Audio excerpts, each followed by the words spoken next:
歡迎返到嚟日常研究部。喺古埃及，貓被視為神明嘅化身啊，專登落嚟睇住我哋。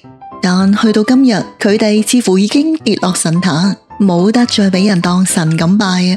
相反，佢哋好似退居幕後做咗管理層，表面上用可愛呢種手段控制你，背後其實可能只係當你工人咁使，完全冇一刻當過你係主人啊。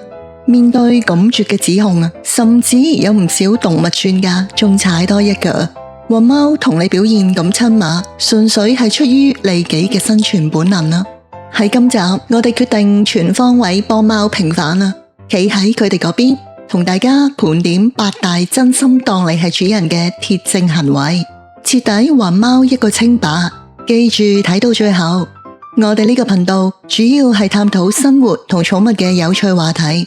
有你哋嘅支持，我哋至可以持續向前。危急時第一個找你，你可能都有咁諗過，隻貓根本就當咗自己係屋企嘅老細。如果唔係，平時點會對你愛理不理㗎？其實呢個只係佢哋平時放鬆嘅一面啊。有時個樣係串啲，但佢都唔想㗎。如果貓真係只係當你係同輩，或者純粹係個開罐嘅工人，咁當遇到好危急，又或者真係嚇到跳起啊，例如窗外狂風暴雨、行雷，又或者帶佢去睇獸醫嘅時候，按照動物本能啊，佢哋第一時間嘅反應應該係即刻保護自己，甚至揾個地方匿埋㗎，而唔係夾硬仲匿入你懷抱度，用盡全力想爬上你個身，死搲實你件衫唔放㗎。因為喺佢哋心入面好清楚咯，只有你呢個主人先可以幫佢搞得掂出面嘅危險啊。你生病時默默守候，或者總有人會講笑話，你病你隻貓咁黐住你啊，會唔會係你諗多咗啊？其實只係貪你發燒個身夠熱，走過嚟瞓得舒服啲啫。雖然呢個講法表面聽落好似幾有道理，但只要諗深一層，你隻貓平時你遲咗開罐都會催你啦，沙盤未清又會發脾氣，但到你病到死下死下，又或者好傷心喺度喊緊嘅時候，佢竟然好安靜咁陪喺你身邊，唔會搞住你，甚至用手幫你抹埋眼淚。如果佢只係當你係工人啊，佢大可以照舊食玩瞓，冇必要為咗你打亂自己嘅節奏啊。佢呢種咁反常嘅溫柔，正正係因為佢記得平時一直無微不至照顧佢嗰個係你啊。今次到你病啦，點都輪到佢照顧返你啦。闖禍前先望你一眼。唔少主人都領教過，貓真係好難教，唔使諗啊，佢一定唔會好似狗咁聽話。總之佢想做乜就做乜啦，點會理你感受啊？係，貓天生對咩都好奇，呢點又好難怪佢哋嘅。但細心留意嘅主人啊，應該都見過呢一幕。每當佢哋準備跳上神台，踩落你部電腦主機，甚至想伸手掃跌台面啲嘢之前，好多時都會突然定格，轉頭望一望你。呢套動作喺動物行為學上，其實係徵求緊你嘅許可。如果佢真係當自己係老細，想跳就跳，掃就掃啦，你全屋嘅嘢一早跌晒落地啦，佢仲使乜望啊？正因為佢認定咗你喺呢間屋擁有最高權力，所以先會喺行動之前留意你嘅反應啊。有時你一個眼神，甚至咳一聲啊，佢就會自己縮返，未必係因為驚你，而係佢知道係呢個係你定落嚟嘅規矩，點都要尊重同盡量克制下啦。Good boy。離家後一直守門口，呢個喺未普及裝 pet cam 之前，好多人都以為狗就會等主人返屋企。至於貓咁自我啊，你出咗門口，佢唔知過得幾爽啊，點會掛住你啊？但去到依家裝晒 cam，有片有聲，呢啲誤會終於可以徹底解開啦。無數個畫面拍到主人一出門口，好多貓其實根本冇玩咩玩具，亦都冇即時去大覺瞓啊。相反，佢哋係第一時間行去大門口或者窗台邊，一坐就坐足幾個鐘，對眼幾乎冇離開過道門。呢個喺動物行為學上叫做首領依賴論啊。對於一隻真係當你係主人嘅貓，佢哋嘅安全感從來都係全靠你一個帶俾佢啊。佢之所以喺門口苦苦守候，係因為佢心裏面好明白，係你每日喺出面好辛苦帶嘢食返嚟照顧佢。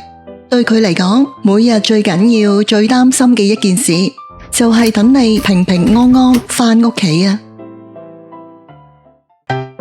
在你面前踩奶咕嚕。對於唔太了解貓嘅人嚟講，會覺得踩奶同埋發出咕嚕聲呢啲只係純粹嘅生理反應，甚至認為呢啲只不過係細個留落嚟嘅習慣，冇咩特別啫。冇錯，踩奶確實係貓 BB 喺媽媽度一邊食奶一邊同媽媽撒嬌嘅本能動作。但問題係，當貓大個咗之後，野外嘅成年貓之間根本唔會互相踩奶。所以呢樣絕對唔係無差別嘅生理本能。當一隻成年貓喺你面前踩奶，甚至發出滿足嘅咕嚕聲，代表佢已經完全放低戒心，喺心理上將自己變返做細路。因為你帶俾佢嗰種安全感啊，先至令佢喺潛意識裏面將你當成好似媽媽咁嘅級數，係佢最值得信任嘅人啊。呢個亦都係貓對你最高嘅敬意。主動用屁股對着你，有種投訴真係明就明啊！唔少主人會覺得隻貓平時行親過嚟，唔係用條尾，就係用個屁股得住自己，心諗咁樣都唔係嫌棄啊？點講都唔會係尊重啩？如果用人類嘅角度睇啊，就係甚至會覺得有啲唔衛生添。但用貓嘅角度去睇，完全相反啊！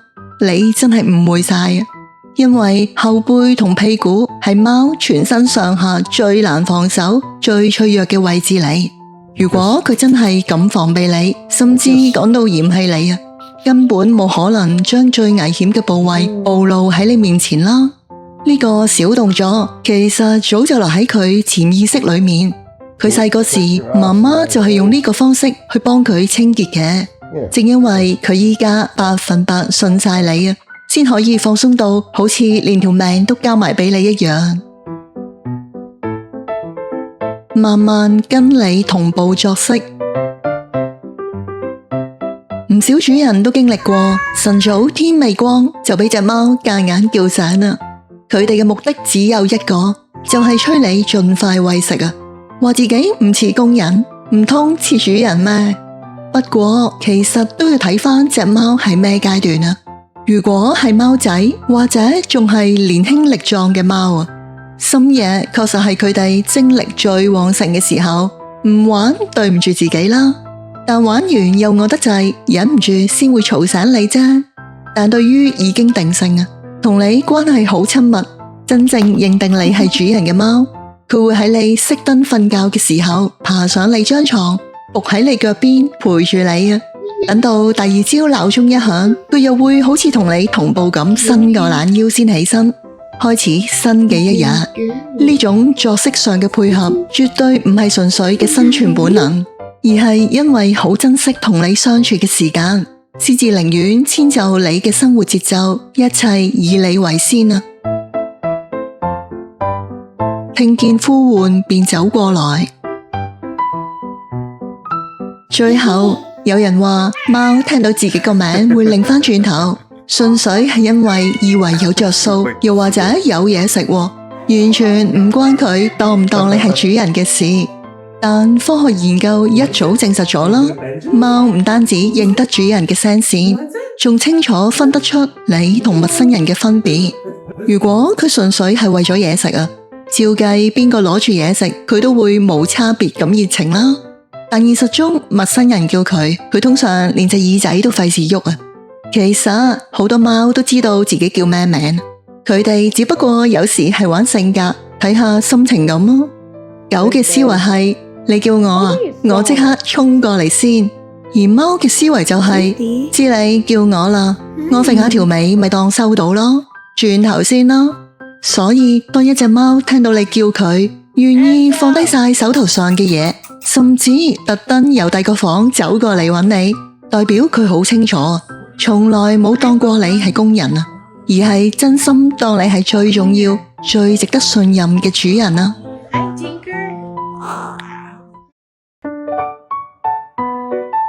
睇到呢度，相信只要主人肯花時間陪伴同相處，絕大部分嘅貓多多少少都會做到以上其中幾樣嘅。